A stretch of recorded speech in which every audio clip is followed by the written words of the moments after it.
मिथिलांचल वासी, मुंबई में रहनिहार समस्त मिथिलांचल वासी के हम जूली झा आकार द रहल छी जे संस्कार मिथिला फाउंडेशन द्वारा आयोजित सरस्वती पूजा मनायल जा रहल अछि 10 फरवरी 2019 का एनाई नहीं बिसरब, याद रखब 10 फरवरी 2019।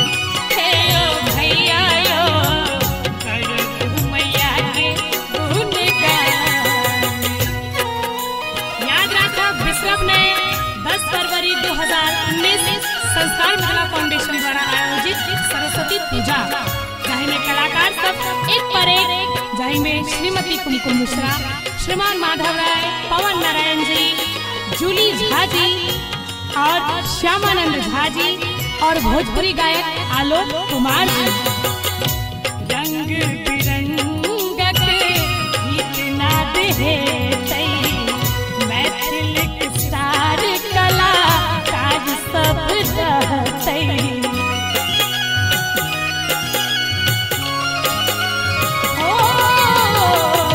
रंग बिरंगक गीत नाद है मैथिल सार कला काज सब रहतै।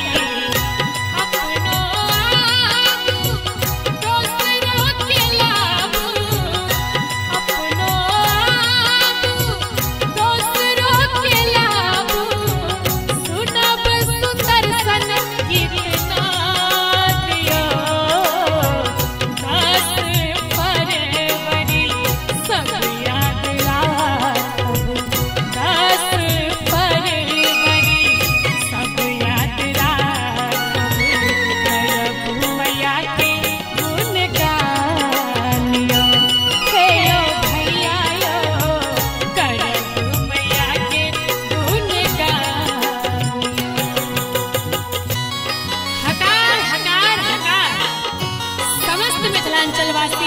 मुंबई में रहनिहार समस्त मिथिलांचल वासी के हम जूली झा आकार द रहल छी जे संस्कार मिथिला फाउंडेशन द्वारा आयोजित सरस्वती पूजा मनायल जा रहल अछि 10 फरवरी 2019 का एनाई नहीं बिसरब, याद रखब 10 फरवरी 2019।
कार्यक्रम स्थल विवा मलांज, आगाशी रोड, जकात नाला, विरार पश्चिम, जिला पालघर, मुंबई।